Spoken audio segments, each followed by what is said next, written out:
First of all, thank you very much for joining our session. I'm pleased to welcome you to an interactive webinar, Reuniting Teams After the COVID-19 Surge, Recalibrating for a New Future.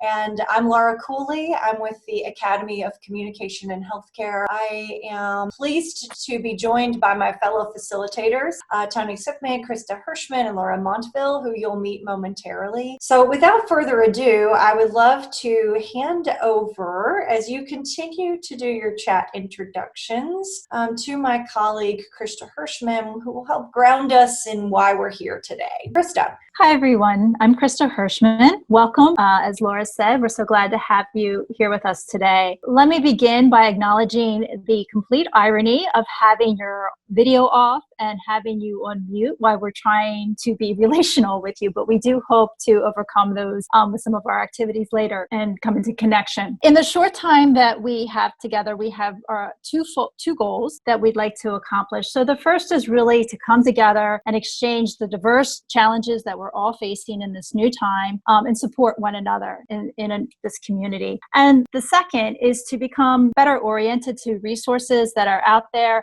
that might serve us well as leaders as we try to move ourselves intentionally forward as well as our teams. So how are we going to accomplish this in an hour? First, we're going to hear from my co-facilitator, Tony Suckman. He's going to help ground us in this moment with some of the thoughts. And then we're going to move into very small breakout groups where you'll have the chance to unmute and share your video and connect with others around the specific question that we're going to offer for consideration. We'll repeat that with a second question, and then finally we'll exchange some takeaways in the chat box so that we can really learn from one another. And of course, we'll guide you every step of the way along that process. So with that said, I'm going to invite Tony to introduce himself and share with us some of the things that he's been thinking about during this time. Thank you all for joining us. We're in quite a remarkable time. I guess I have to introduce myself first. I'm a general internist, retired from practice, and an organizational change consultant. I'm also a fellow in the Academy of Communication and Healthcare, and I'm a certified consultant in relational coordination. So really part of kind of a bridge in both of these communities that many of you are from. My opportunity right now is to highlight two aspects of this historical moment that we're in that deserve our attention, because they give us an opportunity to make a really big difference for our teams, for the people that we're trying to serve. The first aspect of this historical moment, and I'm not telling you anything you don't know, is the trauma and loss. It's almost universal in one form or another. For some people, it's being involved in incredibly intense patient care, for many the most intense that we've ever experienced, experiencing an excessive number of deaths, people dying alone, things that we would never abide, and yet here we are having to do these things. Some people have been reassigned to areas of work unfamiliar, different than what they usually do. Other people are working in new ways, such as telehealth, altering work processes and relationships and connections with their team and their surroundings. Sudden immersion in these new processes, and yet relative isolation, so not so much help processing that. Some people are unable to work at all, just on furlough. Some people are dealing with children at home or with elderly parents or relatives who are ill. All these things happening at the same time. And it's only natural that in the midst of all this trauma and loss, people might also be feeling some resentment. Oh, you get to go to work. Oh, you got to stay home, whatever. It's like perhaps the grass is always greener. I don't know. There's a very complicated emotional field at this time. And as people come back together, they will have been coming from different places and had very different experiences and very different assumptions or attributions to each other. So the lessons from bereavement counseling that might help us as we think about this and think about helping people cope with their trauma and loss is not very complicated. The need that we all have is to be able to speak our stories out loud, get out of the echo chamber of our own head, get it out into the world, to have someone else hear it, and to have the sense that we're being heard. And when you think about a whole team, everybody's experienced loss. It's not just the one-on-one situation like bereavement counseling. But for the whole team, it's an opportunity to share stories, to hear and be heard by each other, and to gain some appreciation for what everybody else has been through. And in the process, that can be building solidarity as well as supporting the healing of the individuals. And of course, we need to be on the lookout for people who are particularly suffering and might need additional counseling, PTSD, depression, anxiety, whatever. That's the first thing, creating an opportunity for people to tell and hear each other's stories as a path to healing and a path to uniting. The second theme that I want to mention is that there's been a massive disruption of all kinds of patterns of interaction. Maybe every pattern of interaction has been altered, if not totally halted in some form. Patterns of work roles, power relations, how decisions are made, whose needs get met or whose needs don't get met, who gets to say whatever they want to, who doesn't have a voice at all. All those kinds are examples of patterns that may have suddenly shifted, and at least they've been disrupted, particularly if the team is not working together. A halt has been called to all those patterns. So disrupting old patterns is usually the hardest part about getting some kind of culture change work going, and yet here we are, that's been done for us already. So we're already at the point where patterns have been interrupted, and we're at the point where now patterns have to start up again, either the old patterns or the new patterns. So that gives us a big head start if we're trying to make, if there are changes in culture that we want to make. So we can put things back together in a new and better way if we're mindful about it, if we're intentional about it, not just trying to resume business as usual. We're aiming higher. This is really an ideal time for that work. After the webinar, you'll be getting a tip sheet that has a lot more specific suggestions about the kinds of things you can do. I'm going to try to stay at a high level here. But at that high level, one of the things that we can do as we bring the teams back together is to invite people to take stock of where we are right now, of what's been going on. What have we just been through? What have we learned? What new innovations have we had to make on the fly? What are we aspiring to be now? What new potential are we seeing? Which of our old patterns do we need to keep? Which ones should we jettison? They didn't serve us that well in the first place. We didn't realize they could stop, but now we see that they've stopped. Good riddance. Let's be gone with them. And what new patterns do we need? And again, it's engaging everybody in that kind of reflection and thinking about that together. One particularly important pattern that's needed shifting for decades, and this is a particularly important opportune moment to do that, is to think about the shift from working in silos to working as a system. We like to call this systemness, a kind of sloppy word, but it gets the job done. Systemness, the degree to which we actually function as a system, not just looking like one on paper, that we do our work mindful of the other people who are also working with us and how we're managing our interdependency. So there's a theory called relational coordination theory. Many of you are familiar with this. It describes the qualities that allow a network of people or a network of work groups to achieve systemness. And there are three dimensions from relational coordination that pertain to the quality of relationships that are particularly relevant for us today. The first of those dimensions is shared goal. Are we all aligned around a common purpose, or do we each have very different purposes and are cross purposes with each other? The second domain is shared knowledge. To what degree do we understand each other's work and, even more important, feel like our work is understood by others? Do we have that kind of system knowledge, that system perspective?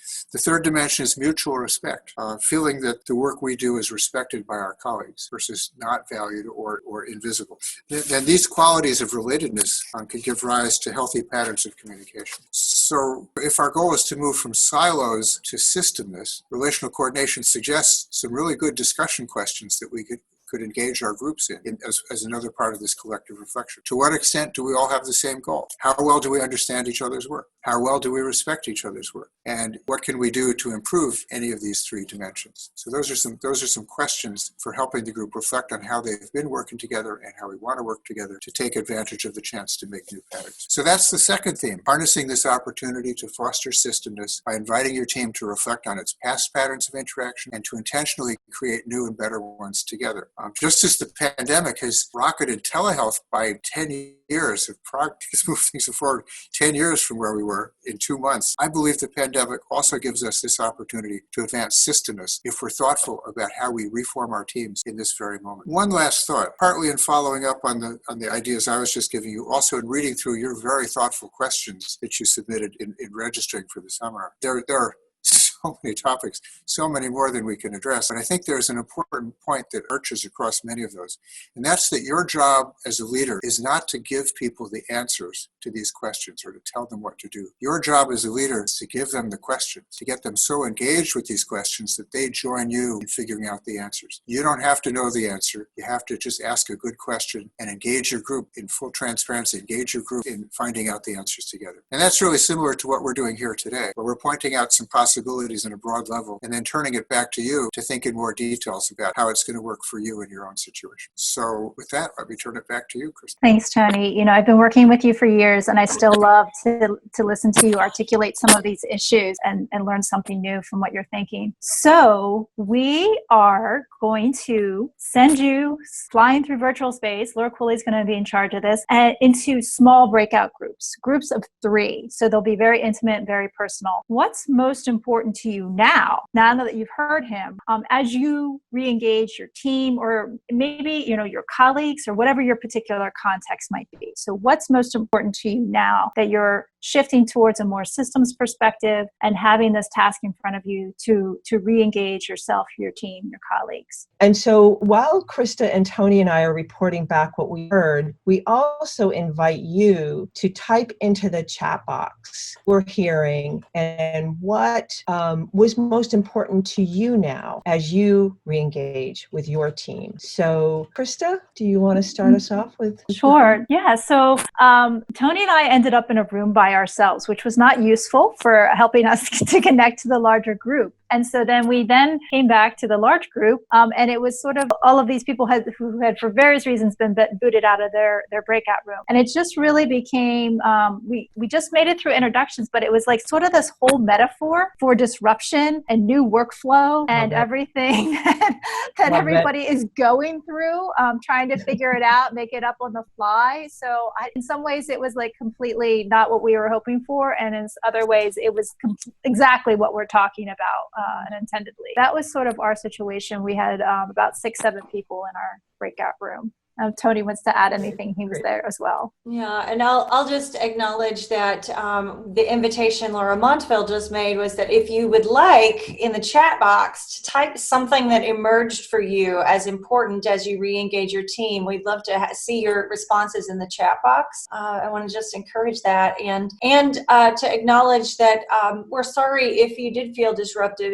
It's all part of the plan somehow to have technology gaps. So Tony, I think you might have been teeing up to share a few of your reflections. Yeah, sure. I thought Krista did a wonderful job facilitating in our serendipitously large chat group in terms of modeling the spirit of going with it. Yeah. We can't control things, but you just try to be present and invite everybody to be part of it, and naming what's happening, some sense making. Here's this situation we're in. What should we do about this? As opposed to pretending like we have control or knowing exactly what we're doing. Just being willing to be open about that, and to feel like that's being a successful leader rather than a failure of leadership. That's really important. Expectations that we bring on ourselves. Another thing that was really important, really struck me in the group, was how we are all over the map in terms of just the one word that we use. Some people are saying excited or curious. Some people are saying tired or fearful or uncertain or things like that. And that's normal and that's healthy. We have to make room for that kind of diversity and being able to be willing to accept and welcome people where they are, and not presume that everybody's in one place, or not expect that people should be here when they're going to be when they're in some other place. And to help all of us do that for each other, that's a really important part of this leadership. Yeah, great. And I'll say that a couple of things in my group was, how do we go from managing the crisis to managing organization? Another person shared that they came from a Native American setting, and where there's already a very strong relational and strong connections happening. And crisis is not new to this culture. That this person was really impressed with the collective action in their response that's already built in there. And so he was musing or thinking about, how do I bring these learnings forward? Because it does seem that this is what's being called for, some really important learnings. And I would encourage people to continue in the chat box to share their responses, because this is really gold. We're mining for the gold here from each and every one of you, sharing back all of this information. So Laura, can I add something real quick? Please. So, as Tony indicated, I was the active facilitator for our group. And I have to say that I was really torn. And I imagine there's so many different versions of this out there. I was really torn between getting the work done. We're supposed to be answering this question, and that was our task, versus making sure everybody had a chance to introduce themselves and check in and do the more relational work at risk of not getting the work done. Really what happened was that the work became something else, by paying attention to the relationship and sticking with that process and ignoring my task-oriented tendencies. It did shift the work. It wasn't the same as before, but we still made something really important and meaningful out of it in the few moments we had together. We really, we're talking about this shift. And then the second part is what are they going to need? What are you going to need as a leader to feel prepared to make a shift to a more systems perspective, or to change the patterns of your group? So that's the essence of the question, is thinking about the resources, and that could be, relational resources. It could be other kinds of resources, but to continue the conversation, now that you're thinking about what those questions are, what would you need in order to address them? Right. Thank you. And so Laura Cooley, can you break us up into breakout groups again, please? Krista, I think most people have rejoined the large group. A few closing thoughts from you, and then we'll do our final checkout. Yeah, thanks, Laura. So, obviously we had an hour together, and there's lots of challenges out there, and we certainly could not address or even identify all of them in this short amount of time. But we do hope that you're walking away with a few takeaways, and that's one is the importance of promoting healing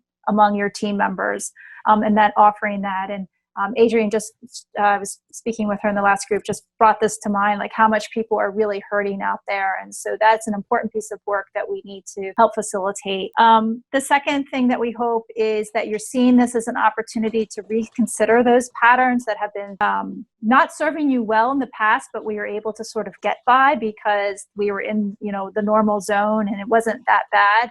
But now maybe it's really emerging how disruptive or unfruitful they are. And so using this moment as an opportunity to take that scary step into, can be a scary step. It can also be very exciting to reconnect with our groups and with our teams, with our colleagues in a different kind of way. And the final thing that we hope that you're thinking about as you leave with us is the importance of increased conversation around this idea of interconnection, and around this idea of role clarity, particularly as our workflows are so disrupted for so many different reasons. Now more than ever, those conversations of shared knowledge of one another's roles and how we're impacting each other's work are hugely important to have, and I would say almost a daily basis. So we recognize that that's a lot to tackle and a lot to offer to you in a short amount of time. And we hope that today you really just had a chance to pause and step back, and this was the first chance for you to begin reconsidering and rethinking about some of these things in a supportive and safe environment. So I think Laura's going to take us through a final chat opportunity, and we'll have a chance to exchange ideas. Thank you. So we invite you in the chat box one last time to share a final thought or question.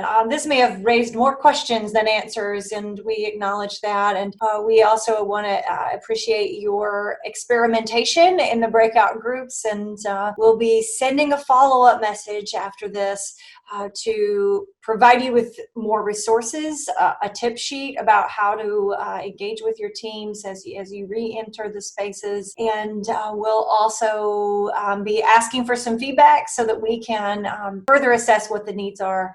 So thank you for joining us, and we look forward to staying in connection with you all.